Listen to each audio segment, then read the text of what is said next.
الحمد لله وكفى وسلام على عباده الذين اصطفى أما بعد أعوذ بالله من الشيطان الرجيم بسم الله الرحمن الرحيم يا أيها الذين آمنوا لم تقولون ما لا تفعلون وقال الله تعالى في مقام آخر ادخلوا في السلم كافة سبحان ربك رب العزة عما يصفون وسلام على المرسلين والحمد لله رب العالمين اللهم صل على سيدنا محمد وعلى آل سيدنا محمد وبارك وسلم اللهم صل على سيدنا محمد وعلى آل سيدنا محمد وبارك وسلم اللهم صل على سيدنا محمد وعلى آل سيدنا محمد وبارك وسلم. ہر کلمہ کو انسان کی یہ تمنا ہوتی ہے کہ میں سنور جاؤں، میرے ظاہر اور باطن کا تضاد ختم ہو جائے، میں صحیح معنوں میں مومن بن جاؤں. اس کے لیے وہ کوشش بھی کرتا ہے، اور واقعی آج اس وقت کی سب سے اہم ضرورت بھی یہی ہے کہ ہم لوگ جنہوں نے کلمہ پڑھ لیا اب ہم دین اسلام میں پوری طرح داخل ہو جائیں. ادخلوا فی السلم کافہ اس کا مصداق بن جائے. ہوتا کیا ہے؟ کہتے ہم کچھ اور ہیں، کرتے کچھ اور ہیں. ظاہر میں ہم مسلمانوں والی شکل بنا لیتے ہیں لیکن اعمال فساق اور فجار والے کرتے ہیں. وعدے کا پاس نہیں کرتے، امانت میں خیانت کر لیتے ہیں، دوسرے کا دل دکھا لیتے ہیں، اپنی خواہشات کی خاطر دوسرے بندے کا نقصان کر دیتے ہیں. یہ وہ کام ہے جو مومن کے نہیں ہے. مومن ایسا نہیں کرتا. اس لیے کلمہ پڑھنے والے مسلمان کو صحیح معنوں میں مومن بننا یہ ایک اہم کام ہے. تو عرب ہے یا عجم ہے، تیرا لا الہ الا لغت غریب جب تک تیرا دل نہ دے گواہی، جب تک دل گواہی نہ دے تب تک انسان کا معاملہ صحیح نہیں ہوتا. اسی لیے ہمیں اپنے آپ کو ایک صحیح مومن بنانے کے لیے فکر مند ہونا چاہیے، ورنہ تو اوپر سے میاں تسبیح اور اندر سے میاں کسبی، اوپر سے لا الہ اور اندر سے کالی بلا. یہ دو رنگی اللہ رب العزت کو ناپسند ہے. اللہ تعالیٰ چاہتے ہیں کہ مومن یک رنگ ہو، اللہ کے رنگ میں رنگا ہوا ہو. صبغۃ اللہ ومن احسن من اللہ صبغۃ. ہم بھی اللہ کے رنگ میں رنگ جائیں، ہمارے سر کے بالوں سے لے کر پاؤں کے ناخنوں تک پورا کا پورا جسم اللہ کی فرما برداری میں لگ جائے. ہم اپنے علم اور ارادے سے گناہ نہ کریں، بچنے کی کوشش کریں.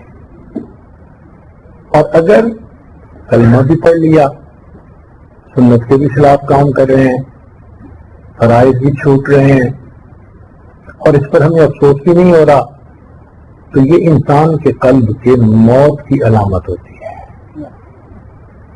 ایک شخص حسن بصری رحمۃ اللہ علیہ کے پاس آیا، حضرت آپ جب سے قرآن دیتے ہیں ہم تو اثر ہی نہیں ہوتا، لگتا ہے ہمارے دل سو گئے. تو انہوں نے فرمایا کہ بھائی اگر یہ حال ہے تو دل سو نہیں گئے، دل مو گئے، مر گئے. اس نے پوچھا جی مر کیسے گئے؟ فرمایا کہ جو سویا ہوا ہو اسے جھنجھوڑا جائے وہ جاگ اٹھتا ہے، جو جھنجھوڑنے سے نہ جاگے وہ سویا ہوا نہیں، وہ مویا ہوا. اللہ کا قرآن سنایا جائے اور بندے کے دل پہ اثر نہ ہو، یہ تو دل کے موت کی علامت ہے. تو ہمیں اس کے لیے فکر مند ہونا چاہیے کہ ہم 100% شریعت کے مطابق زندگی گزارنے والے بن جائیں. آج ہمارا حال یہ ہے کہ جس کام کو ہم نہ کرنا چاہیں اس کام کے لیے کہتے ہیں انشاءاللہ ہم کریں گے. وہ انشاءاللہ ہم کیا اسی لیے رہے ہوتے ہیں کہ اندر سے کرنے کی نیت نہیں ہوتی. مجھے حیرت اس بات پر ہوئی کہ ایک ملک میں سفر کرتے ہوئے کسی کافر نے کوئی بات کی تو ایک ساتھی نے کہہ دیا انشاءاللہ. تو وہ کافر پوچھنے لگا کہ تم انشاءاللہ کس لیے کہہ رہے ہو, کرنا چاہتے ہو یا نہیں کرنا چاہتے؟ یعنی ہمارے اس انشاءاللہ پر کافر کو بھی اب یقین نہیں آتا. وہ بھی سمجھتا ہے کہ یہ ترخانے کے لیے کہہ رہے ہیں. مومن کا تو حال ایسے نہیں ہوتا. مومن کی تو زبان سے نکلے ہوئے بات پر یقین آ جانا چاہیے اگلے بندے کو. آج ہر سال لاکھوں انسان حج پر جاتے ہیں, کبھی 50 لاکھ, کبھی 60 لاکھ. اگر اتنے بندے صحیح مومن بن کے واپس آ جائیں تو دنیا میں انقلاب آ جائے. لیکن ہم حج بھی کر کے آتے ہیں, بدل کے بھی نہیں آتے. کعبہ بھی گئے پر نہ گیا عشق بتوں کا, کعبہ بھی گئے پر نہ گیا عشق بتوں کا, زمزم بھی پیا پر نہ بجھی آگ جگر کی. تو بیت اللہ دیکھ کے بھی آتے ہیں مگر دل کا حال وہی ہوتا ہے. ہم بدلتے نہیں ہیں. مومن کو یہ فکر ہونی چاہیے کہ میرا دل سنور جائے, میرے حالات اچھے ہوں, میرے اعمال اللہ کو پسند آ جائیں, میں ایسا بن جاؤں کہ اللہ کا مقبول بندہ ہو جاؤں اور درنگی میرے اندر سے ختم ہو جائے. اس کے لیے کہ ہماری زندگی شریعت کے مطابق بنے, دو بہت آسان اصول ہیں. کون کون سے؟ پہلا اصول تو یہ کہ ہر بندہ اپنی زندگی میں 10-15 کام ایسے ہیں جو بار بار کرتا ہے. 10-15 کام ایسے ہیں جو بار بار کرتا ہے, ہر روز کرتے ہیں. مثال کے طور پر کھانا دن میں کئی مرتبہ کھاتے ہیں, پینا کئی مرتبہ دن میں پیتے ہیں, وضو کرنا ایک دن میں کئی مرتبہ وضو کرتے ہیں, بیت الخلاء جانا دن میں کئی مرتبہ اس کی ضرورت پیش آتی ہے, نماز پڑھنا دن میں کئی مرتبہ یہ عمل ہوتا ہے, گھر سے نکلنا اور گھر میں داخل ہونا واپس دن میں کئی مرتبہ ہوتا ہے, غسل کرنا, نہانا ہر روز انسان کا معمول ہوتا ہے کئی لوگوں کا, کپڑے بدلنا ہر روز ہم میلے کپڑے اتارتے ہیں اور صاف کپڑے بدلتے ہیں, سونا اور جاگنا یہ بھی روزانہ ہوتا ہے, ملنا ملانا دوستوں سے یہ بھی روز ہوتا ہے, اہل خانہ کے ساتھ کچھ وقت گزارنا یہ بھی روز ہوتا ہے. تو آپ اگر گنیں تو 10 سے 15 کام ایسے ہیں جو ہم روزانہ کرتے ہیں. ان کاموں کو آپ سنت کے مطابق بنائیں, وضو سنت کے مطابق کریں, غسل سنت کے مطابق کریں, نماز کو صحیح آداب کے ساتھ پڑھیں, جو بھی کام ہے کھانے کو سنت کے مطابق کھائیں, پینے کو سنت کے مطابق پیئیں. یہ اگر 10-15 کام آپ سنت کے مطابق بنا لیں تو زندگی کا ایک بڑا حصہ سنت کے مطابق خود بخود بن جائے گا, کیونکہ بار بار کرتے ہیں. ڈھونڈ ڈھونڈ کے ان اعمال کو سنت کے مطابق کریں, مستحبات کی رعایت کے ساتھ, ہر چیز آداب کے ساتھ. تو اگر ان 10-15 کاموں کو ہم سنت کے مطابق بنا لیں تو آپ دیکھیں کہ ہمارے دن کا اکثر حصہ سنت کے مطابق گزرے گا. پھر دوسرا اصول یہ کہ اپنی زندگی میں ہم نے جو کام کرنے ہوتے ہیں ان میں کوشش کریں کہ اپنے بڑوں سے پوچھ کر ان کاموں کو کریں.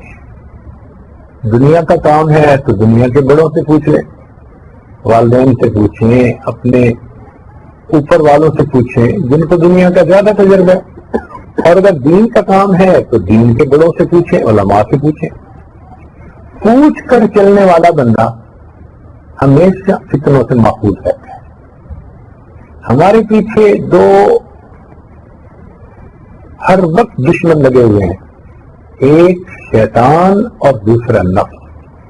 نفس ہمارا بھی دشمن ہے اور شیطان بھی دشمن ہے. ان الشیطان لکم عدو فاتخذوہ عدوا، یہ ایسا دشمن ہے. اب ان دشمنوں سے بچنے کے لیے ہمیں ہر وقت محتاط رہنا ہے، اور محتاط رہنے کا طریقہ یہ ہے کہ پوچھ کر چلے. جہاں انسان نے اپنی من مرضی سے زندگی گزارنی شروع کی، شیطان اس کو آسانی سے بہکا دیتا ہے. شیطان کا یہ دستور ہے کہ جو بندہ جس گناہ کے قریب ہوتا ہے نا وہ وہی گناہ کرواتا ہے، دوسرا نہیں کرواتا.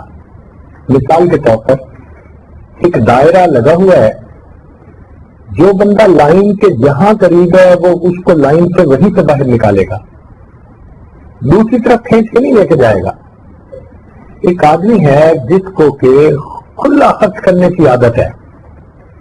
اب جس آدمی کا ہاتھ کھلا ہے، رزق اس کے پاس وسیع ہے، اس کو وہ کنجوسی نہیں سکھائے گا، اس سے وہ فضول خرچی کروائے گا، کیونکہ اس کو پتہ ہے کہ عادتاً یہ خرچ کرنے والا ہے، لہذا اس کے لیے فضول خرچی کرنی آسان. تو ایسے بندے کو وہ فضول خرچی کے ذریعے خلاف شریعت کام کروائے گا.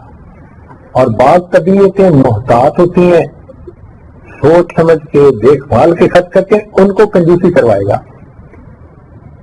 جو بندہ جس گناہ کے زیادہ قریب وہ ویسا ہی گناہ کرے گا. چنانچہ نیک آدمی ہے تو نیک آدمی کو وہ یہ نہیں کہے گا کہ تم نیکی کو چھوڑ دو، نیکی کرواتا رہے گا، مگر ساتھ ساتھ اس کے دل میں یہ ڈالے گا تم جیسا تو کوئی دوسرا ہے ہی نہیں. اس کو کہتے ہیں خود پسندی. کہ نیک بندے کے اندر خود پسندی ڈالے گا. نیک بندے کو چوری پہ آمادہ کرنا، زنا پہ، قتل پہ، جھوٹ پہ یہ مشکل کام ہے. وہ یہ کام اسے نہیں کہے گا، اس کو کیا کہے گا کہ بس تم جیسا تو کوئی دوسرا ہے ہی نہیں. اب یہ عجب، یہ بھی مہلکات میں سے ہے. تو یہ ذہن میں رکھیں کہ شیطان کا وار ہر بندے پر مختلف ہے. جہاں سے وہ بندہ شریعت کے خلاف کام آسانی سے کر سکتا ہے وہ وہی کام کرواتا ہے. اور پھر یہ شیطان ایسا دشمن جو سوتا بھی نہیں، تھکتا بھی نہیں. سوتا بھی نہیں کہ چلو جی 8 گھنٹے سو گیا اب ہم معمون ہو گئے، نہیں، جو 24 گھنٹے حاضر. اور یہ بھی نہیں کہ جی تھک گیا ہے اب ہم سے وہ حملہ نہیں کرے گا، تھکتا بھی نہیں. بلکہ تیسری بات کہ ایسا بدبخت دشمن جو مایوس بھی نہیں ہوتا. یہ بھی نہیں کہ بھئی پچھلے 30 سال سے میں نیکی کر رہا ہوں شیطان مایوس ہو گیا، مایوس نہیں ہوتا. امام احمد بن حنبل رحمۃ اللہ علیہ کا واقعہ ہے کہ آخری وقت میں لوگوں نے کلمہ پڑھنا شروع کیا، تلقین جس کو کہتے ہیں. تو امام صاحب فرماتے لا، پھر تھوڑی دیر بعد فرماتے لا. تو شاگردوں نے سنا تو انہوں نے کہا کہ حضرت پورا کلمہ نہیں پڑھ رہے، صرف لا لا کہتے ہیں، کیا وجہ ہے؟ اللہ کی شان کہ ان کی طبیعت سنبھل گئی. تو پھر شاگردوں نے پوچھا کہ حضرت آپ کی زبان سے صرف لا کا لفظ نکل رہا تھا. فرمایا کہ شیطان بدبخت میرے سامنے تھا اور مجھے کہہ رہا تھا کہ احمد بن حنبل تو مجھ سے بچ کے نکل گیا، اور میں کہہ رہا تھا لا، ابھی نہیں، ابھی نہیں. جب تک میرا آخری سانس نکل نہیں جاتا میں تجھ سے امن میں نہیں. یعنی ہم آخری سانس تک بھی اس کے وار سے امن میں نہیں ہیں. سیدنا ابو ہریرہ رضی اللہ عنہ بوڑھے تھے اور دعا مانگتے تھے، اے اللہ مجھے محفوظ فرما دینا، میں کہیں چوری نہ کروں اور زنا نہ کروں. تو سننے والے نے کہا کہ آپ نبی اسلام کے صحابی ہیں اور بوڑھے ہو چکے، بال سفید ہو چکے، اور آپ یہ دعا مانگتے ہیں؟ فرمایا کیف آمن علی نفسی والشیطان حی، میں اپنے نفس سے امن میں کیسے ہو سکتا ہوں، شیطان ابھی زندہ ہے. آپ سوچئے کہ سید المحدثین نبی علیہ السلام کی صحبت کا شرف پانے والے صحابی وہ اپنے بڑھاپے میں دعا مانگتے ہیں کہ اللہ مجھے چوری سے اور زنا سے بچا لے. اس کا مطلب کیا ہوا کہ وہ حضرات ہر وقت واچ فل رہتے تھے اپنے اعمال کے بارے میں. جہاں انسان غافل ہوا وہی شیطان نے اس کے اوپر اپنی داؤ ڈال دیا, وار کر دیا. تو یہ مومن کا پوری زندگی کا غم ہے. ذرا سوچئے, ہم کئی مرتبہ گناہ کر لیتے ہیں, خطا کر لیتے ہیں, پھر اس کی جسٹیفیکیشن دے رہے ہوتے ہیں. تو جی میں نے تو یہ کام اس لیے کیا, اصل میں جی یہ میں نے اس لیے کیا. نہیں, گناہ گناہ ہے. اگر سرزد ہو جائے اس کا ایک ہی حل ہے کہ ہم اللہ کے سامنے معافی مانگیں. سیدنا آدم علیہ السلام جنت میں تھے, ہم حوا بھی تھی, آپ وہاں زندگی گزار رہے تھے. سیدنا آدم علیہ السلام فرشتوں کو دیکھتے کہ وہ ہر وقت عبادت میں ہیں, کچھ رکوع میں ہیں, کچھ سجود میں ہیں, کچھ قیام میں ہیں, کچھ تحیات میں ہیں, اور سب کے سب اللہ کے ذکر میں مشغول. ومن عنده لا يستكبرون عن عبادته ولا يستحسرون يسبحون الليل والنهار لا يفترون. افطار ہی نہیں, ہر وقت اللہ کا ذکر. تو سیدنا آدم علیہ السلام کے دل میں ایک تمنا پیدا ہوتی کہ مجھے بھی ایسی کیفیت ملے کہ ہمیشہ ہمیشہ اپنے رب کی میں عبادت کرتا رہا ہوں. دل میں ایک تمنا اٹھتی ان کو دیکھ کر, ان کی عبادت کو دیکھ کر. اب شیطان دشمن تھا, وہ دشمنی کے لیے آ گیا. تو اس نے دشمنی کیسے کی؟ جیسی تمنا تھی اسی لائن پر حملہ کیا. کہنے لگا کہ میں آپ کو بتاؤں کہ آپ کیسے ہمیشہ ہمیشہ زندہ رہ سکتے ہیں, کیونکہ ہمیشہ ہمیشہ زندہ رہیں گے تو اللہ کی عبادت میں رہیں گے. وقاسمہما, قسم اٹھا کر کہا دونوں کے سامنے, انی لکما لمن الناصحین. تاکید کا آخری درجہ کہ میں تو تمہارا بڑا ہی خیر خواہ ہوں. آج کے دور میں بھی خیر خواہ بن کر لوگ آتے ہیں اور دشمنی کر رہے ہوتے ہیں, دوست بن کر آتے ہیں اور اللہ سے بندے کو دور کر رہے ہوتے ہیں. تو یہ پرانا طریقہ ہے بہکانے والوں کا کہ وہ حقیقت میں بہکا رہے ہوتے ہیں, اوپر سے وہ ہمدرد بن رہے ہوتے ہیں. تو شیطان بدبخت بھی اسی طرح آ گیا, کہنے لگا کہ میں بتاؤں کہ میں بہت تمہارا خیر خواہ ہوں. طریقہ یہ ہے کہ آپ اس درخت کا پھل کھا لیجیے. اب اللہ رب العزت نے آدم علیہ السلام کے ذہن سے وہ بات ہی نکال دی تھی, بھول گئے تھے کہ مجھے منع کیا گیا ہے. جب شیطان نے قسم کھائی, اعتماد دلایا, تسلی دلوائی, تو چونکہ ایک تمنا تھی کہ میں ہمیشہ ہمیشہ اپنے رب کی عبادت کروں, تو انہوں نے وہ پھل کھا لیا. پھل کھاتے ہوئے ذہن میں یہ نہیں تھا کہ میرے اللہ نے روکا ہے میں کھا رہا ہوں, نہیں, وہ بھول ہی گئے تھے, ذہن سے نکل گیا تھا. جیسے کچھ باتیں ذہن سے کچھ دیر کے لیے نکل جاتی ہیں, اس لیے تو اللہ تعالیٰ فرماتے ہیں وَلَمْ نَجِدْ لَهُمَا عَزْمًا, ہم نے ان کے اندر عزم نہیں پایا کہ انہوں نے نافرمانی کی ہو, نہیں, وہ بھول گئے, بھول ہو گئی. اب جیسے ہی وہ گندم کا دانہ کھایا, کیا ہوا؟ دو کام ہوئے. پہلی بات کہ جو پوشاک جنت کی پہنی ہوئی تھی وہ اتر گئی. آج بھی آپ غور کریں, جس بندے پر شیطان کا حملہ ہوتا ہے اسی کے اندر اوریانی آ جاتی ہے. یہ آج بھی دستور ہے. جس پر شیطان کا وار ہوا اس کے اوپر سے کپڑے اتر گئے, وہ بے پردہ ہو گیا. اور دوسری بات کہ پھر حضرت آدم علیہ السلام کو جنت سے دنیا میں آنا پڑا. جو نعمت ملی ہوئی تھی وہ نعمت ان سے واپس لے لی گئی. آج بھی یہ دستور ہے, جو شیطان کے راستے پر چلتا ہے اللہ رب العزت اپنی نعمتیں اس بندے سے واپس لے لیتے ہیں, سلب فرما لیتے ہیں. کہ شیطان انسان کا دشمن ہے. اب جب اللہ رب العزت نے پوچھا کہ کیا میں نے تمہیں منع نہیں کیا تھا کہ اس کا پھل نہ کھانا، تو سیدنا آدم علیہ السلام نے آگے سے کوئی ایکسپلینیشن نہیں دی، کوئی ریزن بیان نہیں کی، کوئی لاجک نہیں کہی، بس اتنی بات کہی، ربنا ظلمنا انفسنا وان لم تغفر لنا وترحمنا لنكونن من الخاسرین.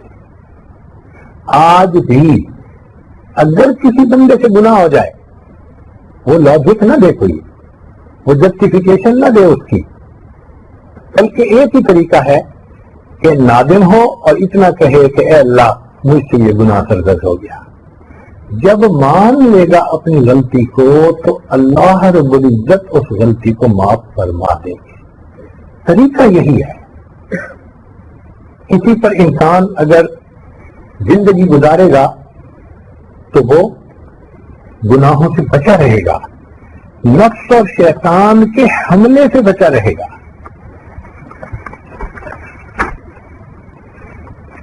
چنانچہ کچھ باتیں ایسی ہیں ہمارے بزرگوں نے بتائیں جو لوہے کی لکیر کی مانند ہیں، پکی باتیں، تھم رول.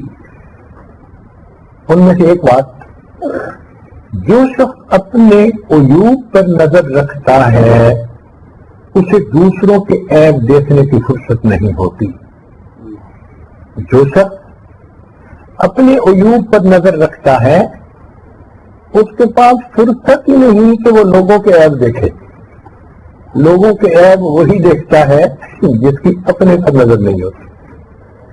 نہ کہ اپنی برائیوں کی جو خبر رہ دیکھتے اوروں کے عیب و ہنر، پڑی اپنی برائیوں پہ جو نظر تو نگاہ میں کوئی برا نہ رہا. اپنی برائیوں پر نظر پڑے گی تو ہمیں سب اچھے لگیں گے کہ یہ لوگ تو بہت اچھے ہیں، میرے اندر بہت کوتاہیاں ہیں.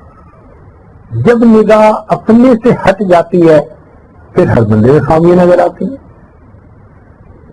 شیخ قادری رحمۃ اللہ علیہ فرماتے ہیں، مرا پیر دان آئے مرشد شہاب، دو اندر جو فرمود بر روئے آپ، یکے آنکھ بر خیش خود بھی مباش، دیگر آنکھ بر غیر بد بھی مباش.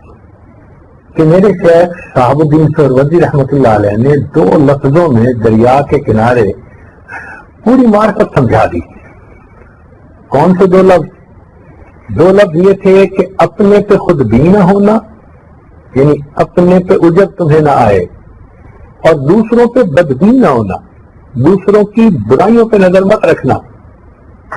واقعی اگر یہ 2 صفتیں ہمارے اندر آ جائیں تو ہمیں واقعی معرفت نصیب ہو جائے. تو پہلی بات کہ جو اپنے عیوب پر نظر رکھتا ہے اسے دوسروں کے عیوب پر نظر رکھنے کی فرصت ہی نہیں ہوتی. دوسری بات، جو شخص تقویٰ کے لباس سے محروم ہوتا ہے، جو شخص تقویٰ کے لباس سے محروم ہوتا ہے اسے پردہ اچھا نہیں لگتا. یہ بھی نشانی ہے. وہ آگے کہے گا جی چہرے کا تو پردہ ہی نہیں دی، اور جی پردہ کہاں سے آ گیا؟ آنکھوں کا پردہ ہوتا ہے. اس کا مطلب یہ کہ اس سے تقویٰ کا لباس اتر گیا، اب اس کو پردہ اچھا نہیں لگتا. ورنہ تو مومن اور مومنات سب پردے کو پسند کریں اگر زندگی شریعت اور تقویٰ کے مطابق ہو. تیسری بات کہ جو شخص اللہ رب العزت کی تقسیم سے راضی ہو اسے دوسروں کی ترقی سے غم نہیں ہوتا. مثلا اللہ رب العزت نے کسی بندے کو رزق کھلا دے دیا، اس کے بچوں کے رشتے اچھے ہو گئے، جو بھی اچھا ہوا، دل اس وقت جو ہے وہ دکھی ہوتا ہے جب اللہ کی تقسیم پہ انسان راضی نہیں ہوتا. پھر بات کہ جو شخص دوسروں کے لیے کنواں کھودتا ہے وہ لازمن اسی میں گرتا ہے. یہ پکی بات ہے. جس نے بھی دوسروں کے لیے برا سوچا اس کے اپنے ساتھ وہی پیش آتا ہے.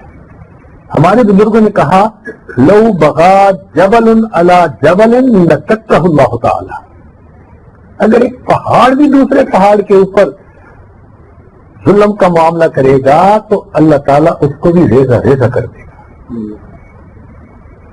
تو دوسروں کے راستے میں کانٹے بچھانے والے کے اپنے راستے میں کانٹے بچھائے جاتے ہیں. چنانچہ ایک شخص نظام الدین اولیاء رحمۃ اللہ علیہ کے پاس آیا، حضرت فلاں بندہ میرے راستے میں کانٹا بچھاتا ہے. مقصد اس کا یہ تھا کہ آپ مجھے اجازت دیں میں بھی اینٹ کا جواب پتھر سے دوں. حضرت اس کو سمجھاتے رہے. جب دیکھا کہ نہیں سمجھ رہا تو فرمایا کہ اے دوست، اگر کوئی تمہارے راستے میں کانٹے بچھائے تو تم اس کے راستے میں کانٹے نہ بچھانا، ورنہ پوری دنیا میں کانٹے ہی کانٹے ہو جائیں گے. تو اس لیے انسان کبھی بھی دوسرے بندے کا برا نہ سوچے. بھائی اگر ہم دوسروں کے ساتھ اچھائی نہیں کر سکتے تو کم از کم برائی بھی نہ کریں. اگر ہم دوسرے کی تعریف نہیں کر سکتے تو دوسروں کی کم از کم غیبت بھی نہ کریں. اور دوسروں کو خوشی نہیں پہنچا سکتے تو دوسروں کو دکھ بھی نہ دیں. اتنا تو ہم اپنے آپ کا محاسبہ کریں نا کہ ہماری ذات سے کسی مومن کا دل نہ دکھے بلکہ ان کو خوشیاں ملے. عبداللہ بن مبارک رحمۃ اللہ علیہ کو اللہ رب العزت نے دنیا کا بھی بہت مال دیا تھا. ایک نواب کے بیٹے تھے.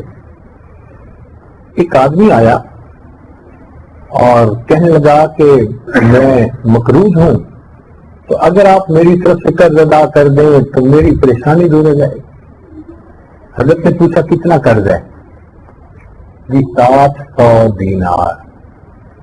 انہوں نے ایک چٹ لکھی اور اپنے خازن کو بھیجی کہ اس کو 7,000 دینار دے دیں. وہ بڑا خوش ہوا اور فیکٹری کے پاس گیا. حضرت نے مجھے اپروول دے دی ہے تو میرا 700 دینار قرضہ ہے، آپ مجھے دے دیں. اس نے جب چیک دیکھی تو اس پر 7,000 لکھا ہوا تھا. اس نے کہا کہ یار تم 700 بتا رہے ہو، ادھر 7,000 لکھا ہوا ہے، تو معاملہ کیا؟ چلو میں حضرت سے کلیریفائی کر لیتا ہوں. وہ آیا اور اس نے عبداللہ ابن مبارک رحمۃ اللہ علیہ سے پوچھا کہ حضرت اس کو 700 دینے ہیں یا 7,000؟ یہ ڈیجٹ غلطی سے زیادہ تو نہیں پڑ گئی؟ حضرت نے فرمایا اچھا میرے پاس لاؤ کاغذ. کاغذ لیا اور اس کو 7,000 کی جگہ 14,000 لکھ دیا. کہا جاؤ اسے دے دو. اب وہ گیا، اس نے جا کے 14,000 دینار اس کو دے تو دیے، لیکن اس کا اپنا دل مطمئن نہیں ہوا. پھر واپس آیا. حضرت اس کو تو 700 کی ضرورت تھی، آپ نے 7,000 لکھے. پھر 7,000 میں پوچھنے آیا تو آپ نے ڈبل کر کے 14,000 کر دیے. تو عبداللہ بن مبارک حملہ نے عجیب جواب دیا. فرمان لگے دیکھو میں نے نبی علیہ السلام کی ایک حدیث مبارکہ پڑھی ہے کہ جب کوئی بندہ کسی مومن کے دل کو ان ایکسپیکٹڈ خوش کرتا ہے، یعنی اس کی توقع نہیں ہوتی مگر یہ اس کا دل کو خوشی پہنچا دیتا ہے، تو ان ایکسپیکٹڈ خوشی پہنچانے پر اللہ اس بندے کے پچھلے سب گناہوں کو معاف فرما دیتا ہے. وہ میرے پاس 700 لینے کے لیے آیا. میں نے انٹینشنلی 7,000 لکھا کہ جب خلاف توقع دیکھے گا اس کا دل خوش ہوگا، میرے گناہ معاف ہوں گے. تم نے میرا کام خراب کر دیا. کلیریفائی کرنے آ گئے. اب اس کو 7,000 کا پتہ چل گیا تھا. اب اگر مل بھی جاتے تو اس کو وہ خوشی نہ ہوتی. میں نے اس کو کاٹ کے 14,000 اس لیے کیا کہ اب اس کو پھر ایکسپیکٹیشن کے خلاف ایک خوشی ملے گی. اس کے دل کی خوشی پر اللہ میرے گناہوں کو معاف. تو ہمارے بزرگ تو اس طرح مومن کا دل خوش کیا کرتے تھے. آپ بتائیں ہم نے کبھی اپنی بیوی کا دل اس طرح خوش کیا؟ بچوں کا دل کبھی اس طرح خوش کیا؟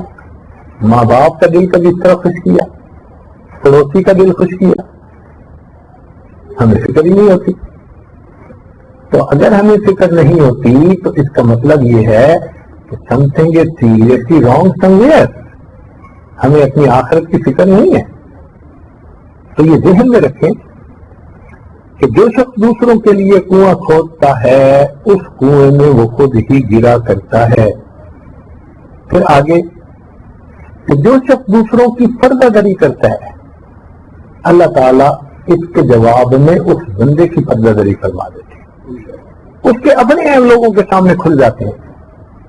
اس لیے اگر آپ کو کسی کی کوتاہی کا غلطی کا پتہ چلے تو اس کو اصلاح کی نصیحت تو کریں مگر لوگوں میں رسوا نہ کریں, ستر پوشی کریں. جو دنیا میں مومن کی ستر پوشی کرے گا اللہ تعالیٰ قیامت کے دن اس کے عیوب کے اوپر ستر پوشی کرے گا. ہمارے اندر یہ صفت ہونی چاہیے. اور آج تو ہم نے دیکھا بعض گھروں میں خاوند بیوی کی مسٹیکس ڈھونڈنے میں لگا ہوتا ہے اور بیوی نے خاوند کی مسٹیکس کے اوپر زوم کیا ہوا ہوتا ہے اپنے آپ کو. وہ ادھر گھر میں بتا رہی ہوتی ہے, یہ ادھر ماں باپ کو بتا رہا ہوتا ہے. یہ کیا ازدواجی زندگی ہوئی کہ دیکھنے میں زندگی کے ساتھی اور چھوٹی چھوٹی باتوں کی بھی ایک دوسرے کے لیے مارجن نہیں ہوتا. آج لگتا ہے کہ ٹالرنس تو ہمارے اندر شاید ختم ہی ہوتی جا رہی ہے. چھوٹی سی بات پہ یکدم غصے میں آ جانا. بھائی مومن تو ایسا نہیں ہوتا کہ چھوٹی چھوٹی باتوں پہ اتنا زیادہ غصے میں آ جائے. ٹالرنس ہونی چاہیے, برداشت ہونی چاہیے, علم ہونا چاہیے. مومن کی شان ہوتی ہے. تب ہم ایک اچھے انسان بن کر زندگی گزاریں گے. آگے فرمایا کہ جو شخص لوگوں میں بڑا بننے کی کوشش کرتا ہے وہ ضرور رسوا ہو کر رہتا ہے. پلے باندھ لے یہ بات. جس شخص کی یہ تمنا ہو نا کہ میں بڑا بنوں اور اس کے لیے وہ دکھاوا کر رہا ہے اور دکھاوے والے اعمال کر رہا ہے, جو مرضی کر رہا ہے, اس کو اللہ تعالیٰ نیچے کرتے ہیں. جو تواضع اختیار کرتا ہے اللہ بلندی, من تواضع للہ رفعہ اللہ. اور جو اونچا بننے کی کوشش کرتا ہے اللہ اس کو نیچے کر دیتا ہے. پھر فرمایا کہ جو شخص لوگوں کے مال لوٹنے میں مشغول ہوتا ہے, یعنی دھوکہ دہی سے, جھوٹ سے ان کا مال سمیٹتا ہے, اللہ اس کی محتاجی کو کبھی ختم نہیں کرتے. ہمیشہ محتاج ہی رہتا ہے. کاروباری بندہ ہے, اس کے پیسے بھی دبا دیے, اس کے بھی دبا لیے, وہ لاکھوں دبائے گا مگر اس کی اپنی محتاجی کبھی ختم نہیں ہوگی. پھر فرمایا کہ جو انسان اپنی عقل پر اعتماد کرتا ہے وہ لازمن ٹھوکر کھاتا ہے. عقل اعتماد کرنے کی چیز نہیں ہے. جو شاخ نازک پہ آشیانہ بنے گا نا پائیدار ہوگا. ہمیں شریعت کے مطابق زندگی گزارنی ہے, عقل کو نہیں درمیان میں لانا. پھر فرمایا کہ جو لوگ برے لوگوں کا ہم نشیں ہوتا ہے, دوست ہوتا ہے, وہ ہمیشہ ذلت پاتا ہے. تو اچھے دوستوں کو ہم دوست بنائیں, نیک لوگوں کو دوست بنائیں اور برے لوگوں کی دوستی سے اپنے آپ کو بچائیں. اور آخری بات کہ جو شخص اللہ سے ڈرتا ہے ہمیشہ اس کا انجام اچھا ہوتا ہے.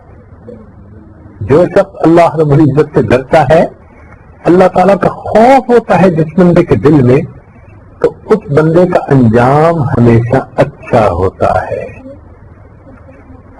اب ہمارے اندر سے یہ دو رنگی کیسے ختم ہو؟ اس کو کہتے ہیں منافقت. شریعت کی نظر میں منافق کا لفظ نفق سے بنا. نفق کہتے ہیں سرنگ کو. سرنگ کے دو منہ ہوتے ہیں, ایک میں سے داخل ہوتے ہیں, دوسرے میں سے نکلتے ہیں. یہ جو منافق ہوتا ہے اس کے بھی دو منہ ہوتے ہیں, ایک لوگوں کے سامنے, ایک خدا کے سامنے. لوگوں کے سامنے تو وہ منہ دھو کے بن سنور کے آ جاتا ہے, مگر اس کی اصل شکل کو تو اللہ تعالیٰ دیکھ رہے ہوتے ہیں نا کہ یہ اندر سے کیا ہے. اس لیے اس کو منافق کہا گیا. ایک ہوتا ہے, ایک ہے نفاق اکبر, عقیدے کا نفاق, بہت بڑا گناہ, اتنا بڑا کہ اللہ تعالیٰ نے قرآن مجید سورہ بقرہ کے ابتدا میں مومن کے لیے 4 آیتیں، کافر کا تذکرہ 2 آیتوں میں اور منافق کا تذکرہ 13 آیتوں میں. اتنا اہم ہے اللہ کے ہاں. اللہ نے اس کی برائی کو واضح کر دیا کہ دیکھو منافقت کتنی بری ہوتی ہے. اللہ اکبر کبیرہ. ایک کو کہتے ہیں نفاق اصغر، چھوٹا نفاق. وہ ہوتا ہے عمل کا نفاق، کہ کہنے کو تو مسلمان لیکن کام کرتے پھر رہے ہیں جو بالکل کافروں والے ہوتے ہیں، فاسق و فاجروں والے ہوتے ہیں. آج کل یہ چیز ہمارے اندر زیادہ ہے، 2 رخا پن یہ زیادہ ہے ہمارے اندر. چنانچہ ہم نے دیکھا کہ بعض لوگ ظاہر میں بڑے نیک صورت ہوتے ہیں لیکن گھر میں ان کا برتاؤ اپنے گھر والوں کے ساتھ بہت جاہلوں والا ہوتا ہے، بچوں کے ساتھ بڑا جاہلوں والا ہوتا ہے. یہ 2 رخا پن ہے، اس کو ختم کرنے کی ضرورت ہے. اس لیے عمر رضی اللہ عنہ فرمایا کرتے تھے قال ان اخوف ما اخاف علیکم المنافق العلیم، کہ مجھے سب سے زیادہ خوف آتا ہے منافق علیم کے اوپر.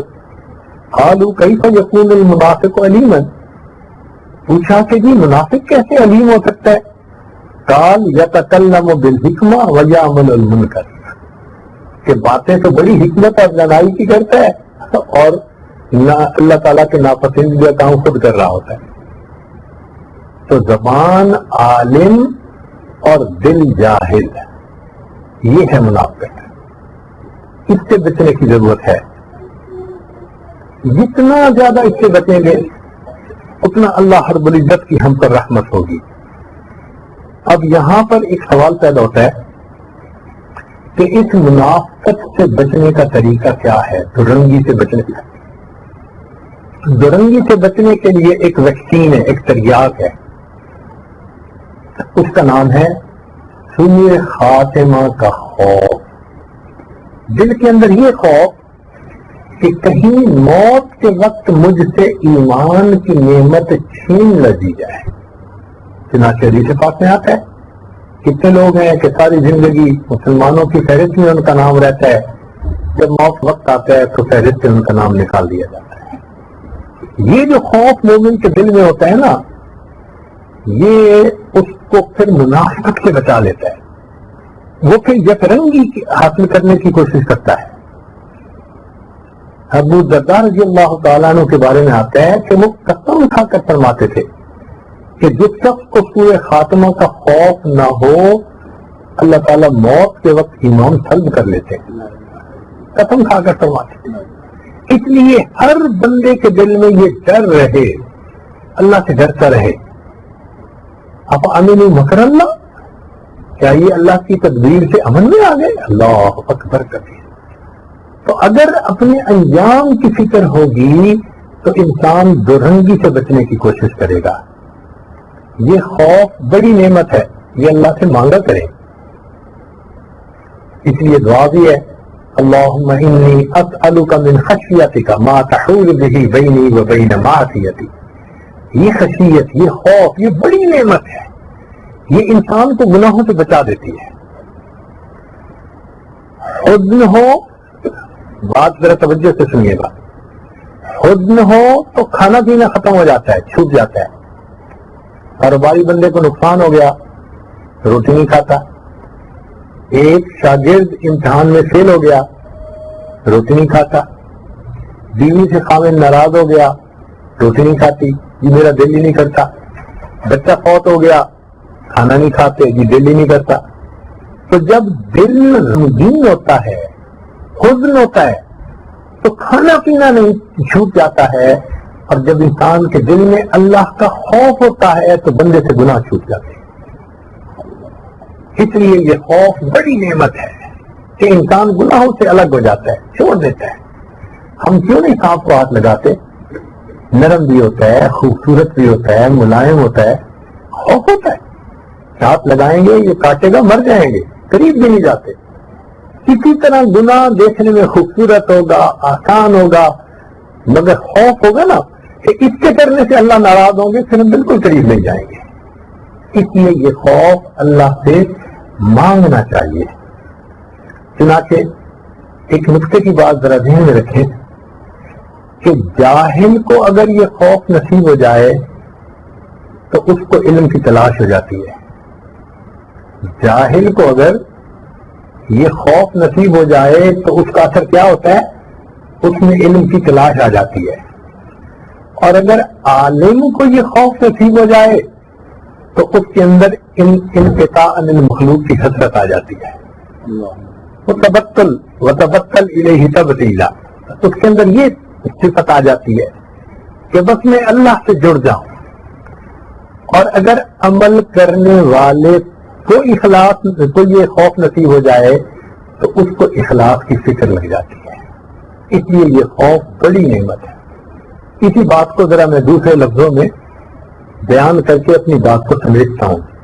توجہ فرمائیے گا. جسم کی بقا روح سے ہے. اگر روح نہ رہے تو جسم باقی نہیں رہتا. جسم کی بقا روح سے ہے. اسی طرح علم کی بقا عمل سے ہے. عمل نہ ہو تو علم رخصت ہو جاتا ہے. جسم کی بقا روح سے ہے، علم کی بقا عمل سے ہے، عمل کی بقا اخلاص سے ہے. عمل کی بقا اخلاص سے ہے اور اخلاص کی بقا عدم اخلاص کے ڈر سے ہے. جس کو یہ ڈر ہوگا کہ میرا اخلاص بھی کامل نہیں، وہ مخلص رہے گا.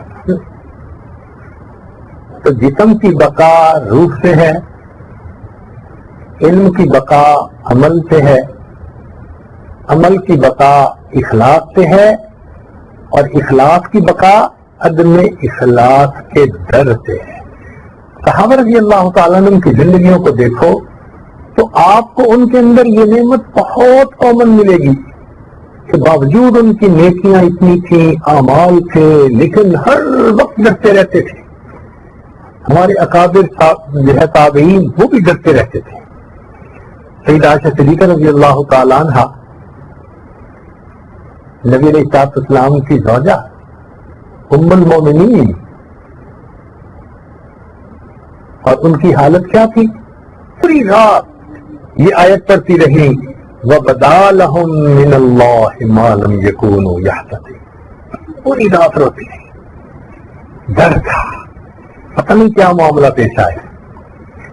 سفیان ثوری رحمۃ اللہ علیہ رو رہے تھے تو دوست نے کہا کہ کیوں رو رہے ہیں، کوئی گناہ ہو گیا؟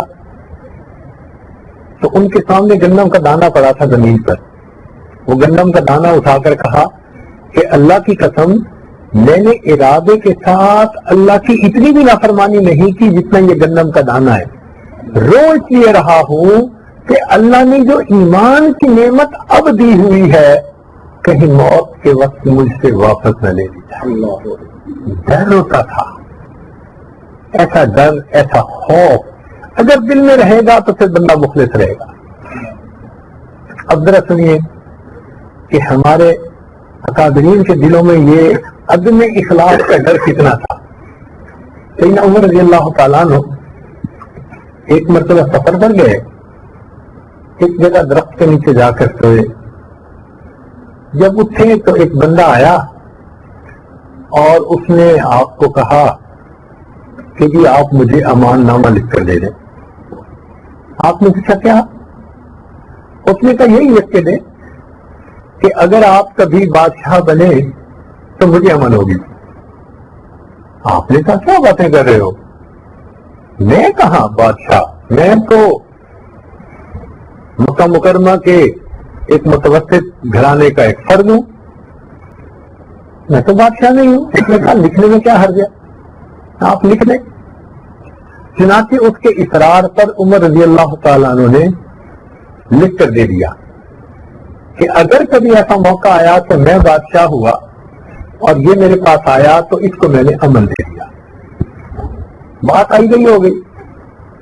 اللہ کی شان دیکھیں، جب عمر رضی اللہ عنہ کے زمانے میں بیت المقدس فتح ہوا تو آپ تشریف فرما ہیں، وہ یہودی آپ کے پاس آ گیا اور آ کے اس نے آپ کے سامنے وہ کاغذ رکھا کہ جی آپ نے تو مجھے امن دیا ہوا ہے. ہاں مجھے یاد تو آیا، لیکن تم نے یہ مجھ سے کیسے تحریر لکھوائی؟ اس نے کہا میں تورات کا عالم ہوں، اور تورات کے اندر جیسے نبی علیہ السلام کی نشانیاں بتائی گئیں، اللہ رب العزت نے اپنے محبوب کے جو 4 خلفائے راشدین ہوں گے ان کی بھی نشانیاں لکھی ہوئی تھی. تو جب تم سوئے ہوئے تھے نا تو میں نے آپ کے پاؤں کی طرف دیکھا تو ایسے پاؤں کی نشانی اس تورات میں دی ہوئی تھی کہ ایسا بھی ایک ان کا خلیفہ ہوگا. تو اس لیے میں نے وہ امان لکھوا دیا. تو اتنی شان اللہ نے دی کہ ان کی نشانیاں تورات کے اندر بیان ہوئی. اللہ اکبر. نبی الاسلام نے فرمایا عمر جس راستے سے گزرتا ہے شیطان اس راستے کو چھوڑ دیتا ہے. الحق ينطلق على لسان عمر. عمر کی زبان پہ حق بولتا ہے. کتنی بار ایسا ہوا ان کی رائے قرآن مجید کے بالکل مطابق نکلی. موافقات عمر اس کو کہتے ہیں. اللہ رب العزت نے ایسا مقام دیا. نبی علیہ السلام نے فرمایا میرے 2 وزیر ہیں دنیا میں، 2 ہیں آسمانوں میں. دنیا میں ابو بکر عمر میرے وزیر ہیں. جن کو نبی علیہ السلام نے یہ شان دی. یہ مراد مصطفیٰ تھے. اللہ کے پیارے حبیب صلی اللہ علیہ وسلم دعا مانگتے تھے اور نبی علیہ السلام کی مبارک دعا پر جو آئے اور اللہ نے اسلام کو سربلندی عطا فرمائی، شان عطا فرمائی. وہ عمر رضی اللہ تعالیٰ عنہ عشرہ مبشرہ میں تھے. نبی علیہ السلام نے بشارت کی جنت کی. سابقون اولون میں تھے. ان کی یہ حالت ہے کہ ایک مرتبہ ان کے پاس حذیفہ رضی اللہ تعالیٰ عنہ آئے تو بات چیت کرتے کرتے حضرت عمر رضی اللہ عنہ نے ان سے کہا کہ عمر کہ حذیفہ مجھے پتا ہے اللہ نے حبیب صلی اللہ علیہ وسلم نے تمہیں منافقین کے نام بتلائے، اور یہ بھی پتا ہے کہ بتانے سے منع کر دیا کہ کسی کو نام نہ بتانا. یا حذیفہ نشدتک باللہ هل سمانی لک. اے حذیفہ تمہیں اللہ کا واسطہ دیکھ کر صرف اتنا پوچھتا ہوں کہ کہیں عمر کا نام تم میں شامل نہیں ہے. اللہ اکبر. یہ ہوتا ہے ڈر، خاتمے کا ڈر. کہ ایسی زندگی کہ اللہ کے محبوب صلی اللہ علیہ وسلم کی زبان سے بشارتے ہیں اور ڈر اتنا ہے کہ وہ پوچھ رہے ہیں کہ مجھے نام نہ بتاؤ، منافقوں کے نام نہیں میں پوچھتا، اتنا پوچھتا ہوں میرا نام تو نہیں ہے نشان. اللہ اکبر. اور ان کی زندگی میں جب ان کو زخم لگا اور آخری وقت آیا تو عبداللہ ابن عمر لانو پاس تھے. تو عبداللہ ابن عمر رضی اللہ تعالیٰ عنہ کو کہنے لگے کہ بیٹے میرا جنازہ جلدی پڑھا دینا اور جلدی دفن کر دینا. تو عبداللہ ابن عمر رضی اللہ عنہ کو کہا کہ امیر المومنین جلدی کریں گے. پھر فرمایا تو پھر انہوں نے پوچھا کہ امیر المومنین آپ کو آپ کی اطاعت بڑی زندگی کا واسطہ، کیوں مجھے بار بار جلدی کے لیے کہہ رہے ہیں؟ تو عمر رضی اللہ عنہ نے جواب میں فرمایا کہ جلدی کے لیے یوں کہہ رہا ہوں کہ اگر میں اللہ کو پسند ہوا تو مجھے جلدی اللہ سے ملا دینا، اور اگر ناپسند ہوا تو میرا بوجھ کندھوں سے جلدی اتار دینا. اللہ اکبر. اگر اللہ مجھ سے راضی ہوئے تو مجھے جلدی اللہ سے ملا دینا، اگر راضی نہیں تو میرا بوجھ جلدی اپنے کندھوں سے نیچے اتار دینا. سیدنا عمر رضی اللہ تعالیٰ عنہ کی یہ حالت کہہ رہی ہے. اللہ رب العزت ہمیں بھی یہ اپنا خوف عطا فرمائے تاکہ ہم اپنے اعمال کا جائزہ لیں، اپنا محاسبہ کریں عمر لانو فرماتے تھے حاسبوا قبل ان تحاسب، تم اپنا محاسبہ کرو اس سے پہلے کہ تمہارا محاسبہ کیا جائے۔ تو آج ہم اس مجلس میں یہ دل میں نیت کریں کہ ہم اپنی زندگی میں جو گناہ کرتے ہیں چھوٹے اور بڑے، ہم ان سے سچی توبہ کرتے ہیں، اور آج کے بعد ہم اپنی زندگی شریعت و سنت کے بالکل مطابق گزارنے کی پوری کوشش کریں گے۔ دورنگی چھوڑ دے یک رنگ ہو جا، سراسر موم ہو جا یا تنگ ہو جا، وآخر دعوانا ان الحمدللہ رب العالمین۔